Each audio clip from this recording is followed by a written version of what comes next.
Σύμφωνα με δημοσιεύματα των ελληνικών ειδησιογραφικών ιστοσελίδων Πρώτο Θέμα και Zoogla.gr, τα οποία έχουν ως πηγή τους το Αθηναϊκό Μακεδονικό Πρακτορείο Ειδήσεων, ο δημοκρατικός υποψήφιος για την Προεδρία των ΗΠΑ, Τζο Μπάιντεν, μέσω κειμένου που έδωσε στη δημοσιότητα το επιτελείο του και φέρει τον τίτλο «Το όραμα του Τζο Μπάιντεν για τους Ελληνοαμερικανούς και τις σχέσεις ΗΠΑ-Ελλάδας», ανακοίνωσε τις προεκλογικές του θέσεις σχετικά με τα ελληνικά ζητήματα και τις διμερείς σχέσεις Ελλάδας-ΗΠΑ.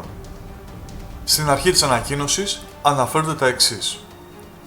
Καθ' όλη τη διάρκεια των πολλών ετών του στη δημόσια ζωή, ο Τζο Μπάιντεν έχει να επιδείξει μια μακροχρόνια ανάμειξη σε σημαντικά θέματα για τους Ελληνοαμερικανούς και υποστήριξη της ενίσχυσης των ελληνοαμερικανικών σχέσεων. Για πολλές δεκαετίες έχει εργαστεί προσωπικά με τους Έλληνες ηγέτες με στόχο την ενίσχυση της συμμαχίας. Ως πρόεδρος, ο Τζο Μπάιντεν θα δεσμευτεί για έναν ισχυρό διάλογο τόσο με Ελληνοαμερικανούς ηγέτες όσο και με την ηγεσία της Ελλάδας για τη διατήρηση του δεσμού μεταξύ των χωρών μας.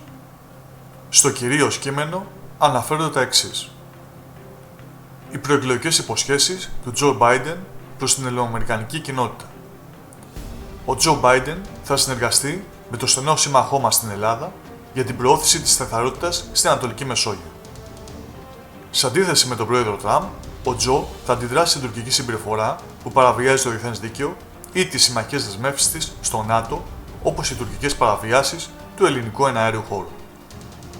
Ο Τζο θα εργαστεί διπλωματικά για να δώσει λύση στο Κυπριακό. Ο Τζο θα συνεχίσει να είναι μια ισχυρή φωνή για τη θρησκευτική ελευθερία παγκοσμίως, συμπεριλαμβανομένων των δικαιωμάτων της Ελληνικής Ορθόδοξης Εκκλησίας. Τι έχει κάνει ο Τζο Μπάιντεν για τα ελληνικά θέματα. Ως αντιπρόεδρος, ο Τζο Μπάιντεν ανέλαβε να προτρέψει την Αμερικανική κυβέρνηση να υποστηρίξει την Ελλάδα κατά τη διάρκεια της οικονομικής κρίσης, συνεργαζόμενος στενά με τους Ευρωπαίους ηγέτες και το Διεθνές Νομισματικό Ταμείο και να διασφαλίσει ότι η Ελλάδα έχει μια δίκαιη συμφωνία. Ο Τζο έχει από καιρό αντιταχθεί στην τουρκική κατοχή της Βόρειας Κύπρου και έχει υποστηρίξει μια ολοκληρωμένη διευθέτηση για την επανένωση του νησιού στη βάση μιας διζωνικής δικοινοτικής ομοσπονδίας με πολιτική ισότητα. Το 2014 επισκέφθηκε το νησί, όντας ο πρώτος εν ενεργεία αντιπρόεδρος που το έκανε τα τελευταία 50 χρόνια και ηγήθηκε της διπλωματικής εμπλοκής του Λευκού Οίκου στο Κυπριακό.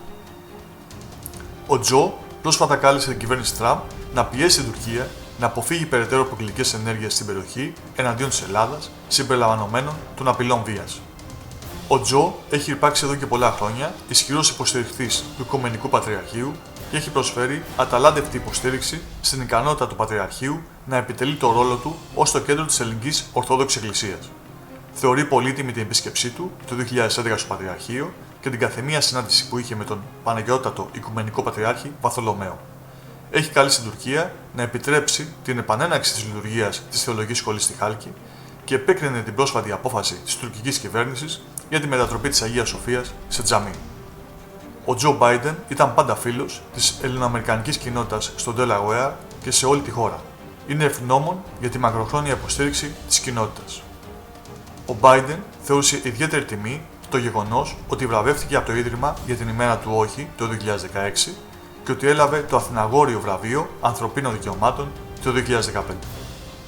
Εγώ προσωπικά θα σχολιάσω ότι όλοι οι Ελληνοαμερικανοί, είτε Ρεπουμπλικάνοι είτε Δημοκρατικοί, θα πρέπει να σκεφτείτε πάρα πολύ σοβαρά το τι θα ψηφίσετε σε αυτές τις εκλογές.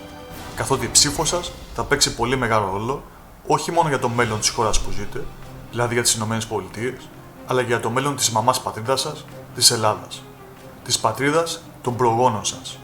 Της πατρίδας όπου πολλοί από εσάς ταξιδεύετε κάθε χρόνο, όχι μόνο για διακοπές, αλλά και για να επισκεφτείτε τους τάφους των γονιών σας, των παππούδων σας και να τους θυμίσετε αφήνοντας λίγα λουλούδια και που σίγουρα δεν θα θέλατε να δείτε Τούρκους στρατιώτες να τους βεβηλώνουν.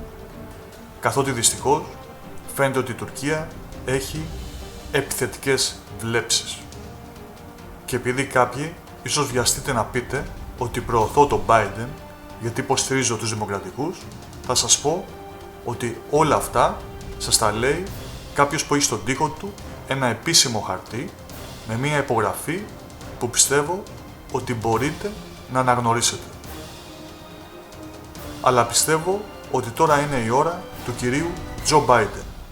Γιατί αυτός, μαζί με τους δημοκρατικούς γερουσιαστές και την ελληνοαμερικανική κοινότητα, θα επαναφέρουν στην τάξη την Τουρκία και θα επανέλθει η σταθερότητα στην περιοχή. Και θα μπορέσετε και του χρόνου να επισκεφτείτε την όμορφη πατρίδα σας και τους τάφους των γονέων και προγόνων σας. Αυτό τους το οφείλετε.